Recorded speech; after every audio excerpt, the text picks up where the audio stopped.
G'day guys, it's Ross here and I'm out in the veggie garden today. Now I want to talk about my brassicas because they're not brassicing. Here's some very sad looking cauliflowers. Now they've been in the ground about 4 months. I probably put them in, I don't know, April, what's that, May, June, July, August. It's the middle of August now, we're 2 weeks off spring. So these are my winter veg. And brassicas include turnips, kale, spinach, Brussel sprouts, cabbage, cauliflower. They're also known as cruciferous vegetables. And these are the ones that I want to grow. I want to grow lots of them. And I've never grown any of them. That's the best I've ever had as far as a crop of cauliflowers. Now there should be one big cauliflower like this to every plant. Never had any sort of luck at all. Now gardens need 4 things for fruit and veg to do really well. It's like the fire triangle. With the fire triangle, you know, you've got heat and fuel and oxygen. You take one of those away and your fire dies. Well, a garden has a square and it has 4 things. And if you take one of those away, the garden's going to die. And those 4 things are the right growing medium, moisture, water, fertilizer, and sunlight. So let's go through those. In this particular vegetable garden, I started this off with a good quality organic loam. And ever since then, all I've done is added more and more organics. So no more loam's gone in. Look at that, it's black. It's well draining, it's fantastic. So I top dress this with a mulch at least twice a year. I use either pea straw or sugarcane. This is sugarcane. And it'll compost down and it forms part of the organic lattice work or structure of the soil. I also add in organic composted cow manure, which you buy in bags from the nursery. And I also put in my own compost and I put in my own biochar. So this is just getting better and better every year. And my returns are getting better and better every year. The vegetables are doing better, I'm getting more produce. So that's not the issue. Moisture can be an issue in winter because we think, oh, it's cold and wet outside, so we don't water the garden. And I've been guilty of that. But I've come out and realised, hang on, it hasn't actually rained for a couple of weeks, it's just been damp. And you scrape the mulch aside and you go, oops, that's really dry. Now a few years ago, my neighbour's kids said that they would water the garden beds for us while we went away on holidays. I came back 2 weeks later and they'd water the concrete, they'd water everything. It looked like they'd done a great job. Of course they'd done it that morning, hadn't they? My brassicas told me a very different story because when brassicas get stressed, they do a thing called bolting.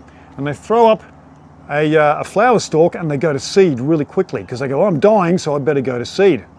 Little buggers hadn't watered at all. And I paid them. Lesson learned. So now I come out, I scrape that aside, I check, and then I water if appropriate. So moisture is not a problem. That brings us to fertilizer. Now, I used to fertilize according to the instructions every 2 to 3 weeks with a liquid fertilizer. What I do now is I do a weekly. So I fertilize every weekend with a weak solution.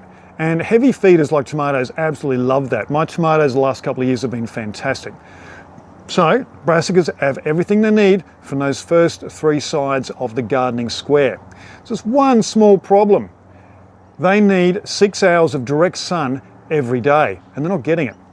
So we're in the middle of August, we're a couple of weeks off spring, and the sun's sitting over there at an angle. It's sitting at about 45 degrees. Now here in Mount Barker, the sun sits at 75 degrees in summer. To be directly overhead, we'd have to be on the equator, and that is many thousands of kilometres to the north.